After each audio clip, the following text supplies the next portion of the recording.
Zeekerss, who is a solo indie developer who released one of the most popular games on Steam, Lethal Company, gathering attention from popular YouTubers and amassing 100,000 players concurrent and still growing. How did Zeekerss get to this point?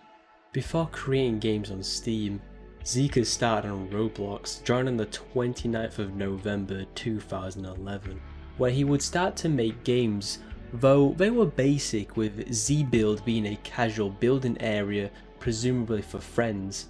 However, one game would introduce Zeekerss to Lua, which was stranded by Crazy Man 32, released on the 13th of April 2008. For its time, it was an advanced adventure game with cutscenes and special effects, with it overall being well coded. This game would help push Zeekerss into learning Lua around 2013, with a post on the Roblox forums on the 13th of November 2013, so we can give or take around this time they began to learn the coding language and see the fruits of their labour very soon. But before all that, there was a bunch of test demos of ideas that never came to fruition, like Outbreak, which is this short game with a tunnel that bends showing 3 areas. 2 are locked with black ghosts behind them, and then 1 is exposed that can attack you with the same vein of the witch from Left 4 Dead 2, how they cover their face and once exposed they dash towards you. Then another open game I found was Death Cave, created a similar time to Outbreak. This seemed to be unfinished, but it does show off some cool ideas, like using the instance on touch to create traps, like one to the left of spawn, dropping down rocks to make it more dangerous, and the other is located inside the cave, which on activation blocks the path out of it, forcing you inside. On the 17th of January 2014, Zeekerss' first main game would come out. That would be Contrast. This game was a 2D side-scroller adventure game with the landscape being monotone colours, black and white, which the game plays onto this quite well, with areas switching between colours, and some use the colours as like flashes to show where to go next, and then switching back to the colour used for the blocks. This game is quite fun and inspired a sequel, A Lucid Dream, released on the 25th of April 2014. It gathered 870,000 visits over its lifespan and felt like a sequel to Contrast, with how this time it uses more vibrant colours and went more into animated objects like stuff slowly appearing into the world and barriers waving around as well. This game felt more polished than Contrast and really drove home a story of being in a lucid dream, with everything around you slowly changing and even glitching out till you finally wake up. Overall, both of these games show Zeekerss has some skill to making games. However, their next game would cement that statement. Lightbulb, releasing on the 25th of March 2015, sees Zeekerss taking a whole new genre, horror, as the last 2 games were more focused on cool gimmicks and being a 2D side-scroller game. This, however, is an intense psychological thriller. The game gathered 2.5 million visits, with it getting nominated for a Bloxy Award in 2016, and even got featured in a Flamingo video, with it gathering 1.3 million views as well. When playing the game, it goes to a top-down view, like what is done at the end of a lucid dream, but opting to change the camera angles based on the area, making it feel really dynamic, with it helping build the atmosphere. The game is a exploration game more than anything, trying to find your way out of this dream with a monster who appears to be following you from a distance. What I love about this game is that you can't enter the shadows, leaving you to turn on the light to then be able to search the room. This leads to a lot of suspense, as you will be suspecting that monster has been lurking in the shadows behind you and in many different areas to appear, but it doesn't, and it could appear when you least expect it. This game had a great story and played it really well, with his next big hit going down a similar path as well. Silent Dark, releasing on the 6th of February 2016, gathering 5 million visits, making it Zeekerss' most popular project on Roblox to date, and also got nominated for a Bloxy the same year as Lightbulb. Silent Dark is dense, with its story portraying a child scared of what's lurking in the distance while being alone in a house by themselves. The story does play a bit like Lightbulb, using the light to hopefully keep whatever was in your nightmare away from your house, but it does not end up working in your favour. To add more depth to the game, there are also dreams that you can play through, which after an unfortunate ending in every dream, you wake up in the night making sure there is nothing in your house or nothing watching you. I recommend you try this game out. I think the story and the way it's set is really well done. So feel free to give this game a try, as I'll link it in the description, well, a working version of this game. This will be the last major Roblox game Zeekerss would put out before moving on to pursue creating games using Unity on a website called itch.io, which is a great website for indie developers to host their creations for others to see, and it offers very flexible cuts so the developers get the most money possible. This is where we would see the first game to be made from this transition, that being Too Many Asteroids, releasing around the 18th of October 2016.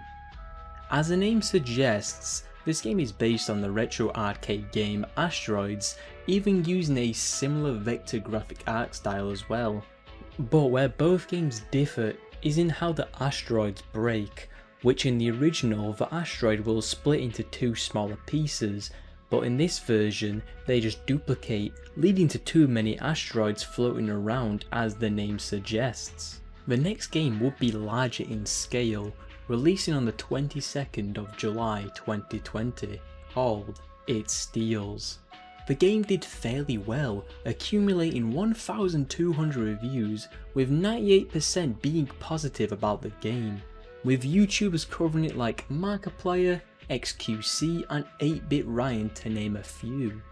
The game itself is a maze, with you collecting orbs to escape it.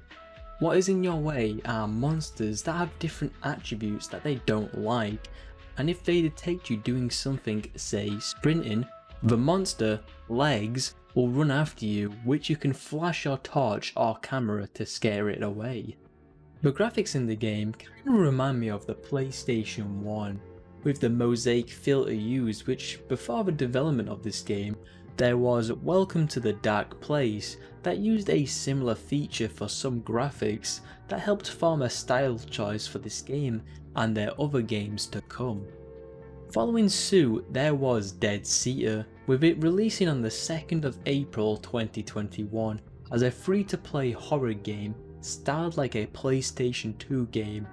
Graphically wise, and how the camera worked in the game reminded me of Silent Hill 2 or some LucasArts adventure games like Grim Fandango or Monkey Island. The game itself sees the character running around a map for keys to open up areas while you wait for your father to return home. You have nothing to defend yourself while something is lurking around the house. One appears on the second floor of the house, hunting you down while turning off lights around the house where it's been, but be wary, as soon as they get near you, you are finished. I'd highly recommend giving this game a try, as the story in this game is quite sinister, with it revealing more about our character Jesse than what we originally think, with him wanting to reunite his family together in a grand house he built in the forest. Now for something a bit different, The Upturned, releasing on the 23rd of March 2022, with it receiving an insane rating of 99% out of 860 reviews on Steam, with people making content for the game of their playthroughs. The game itself sticks to the graphics set in It Steals and Dead Seeker, but this time it's based in 3D, but with the player attached to the character, and it's more of a comedic take on horror by the actions of the main character and the overall take on the game. How the game functions is like Spooky's jump scare mansion, with there being floors that you have to explore around to progress to your hotel room. Upturned is a fun game, with it throwing in platformer elements in levels and physics to break an item to gain access to, say, a medkit, or to help fight off an army of crows with the power of throwable objects. There's even a nice Easter egg to Dead Sea with the statues located across the hotel. The game is really fun, with the character having a forceful grab and throw animation, which adds to the charm of it being comedic, as well as small details like when trying to open up a door, they fumble until it lands in. This game is really good and really worth your time if you're into a nice platformer game with horror and comedy mixed into it. This just leaves one game last, and it's the one that everyone's the most familiar with. Lethal Company. The first instance of this game getting into development is on the 19th of April 2022 when Zeekerss made a post on Twitter about a secret project in the works called Spunk. Hilarious. Then on the 12th of May 2022, the first post to their Patreon goes live with a similar message about working on a new game IP, then following up over the months with more blogs and screenshots showing the game development cycle. This will continue on for many months, with improvements like adding enemies into the game, multiplayer support and overall bug fixing to make sure the game runs smoothly. The game was coming along at a fast pace, with a trailer releasing on the 8th of July 2022 showcasing Lethal Company. While the trailer was small, it showed a lot of promise with what to expect of the game, with it gathering 60k views and 2k likes. It's safe to say the hype for the game was real. The day would finally come when Lethal Company was finally released. That was the 23rd of October 2023. It was a smash hit, with it gathering more players on launch than their other releases, and slowly grew and grew and grew.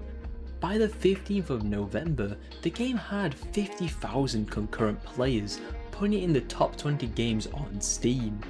By the 3rd of December, it hit 240,000 concurrent players, putting it in the top 50 highest peaks of all time on Steam. While the game was growing, it appeared in the top sellers, giving it more exposure on the platform and featured on the front page for many users to see, which was purely algorithm based, which was disclosed by Valve. Then the flood of YouTubers, gathering millions of views and slowly growing over on Twitch as well. This gave the game a domino effect where it will keep growing and growing, gathering more sales and a never-ending expanding player base. So then, what keeps people hooked onto Lethal Company? The game is brilliant. A big part of this game's success is due to a small feature with how the voice chat works in the game. See, this idea comes from 3 years ago with a post on the Phasmophobia subreddit about how local chat made the game more terrifying than hearing your friends wherever you are. This would be the basis for this game and it works so well. There are also monsters that are reactive to sound, with proximity chat included. I think you can guess how well this goes.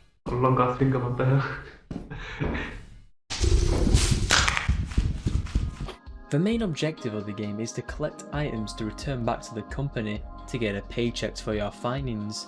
While on a recon mission, you can explore different lands, with monsters lurking around when you least expect it. The game is still a horror game, but it's worked in a way where you get a lot of intense moments, but as a payoff you get a lot of hilarious moments due to proximity chat and ragdolls of your friends flying around and other antics that can occur. Not to mention, when you fail a mission, you don't get sent back to the company, no. Instead you get sucked out into the void for failing your mission to provide the company with more revenue, just as an added bonus to get those marks grade A. There is also modding support, using a website called Thunderstore with thousands of mods to choose from, with quality of life improvements like being able to join the game late or having a flashlight that is easy to access.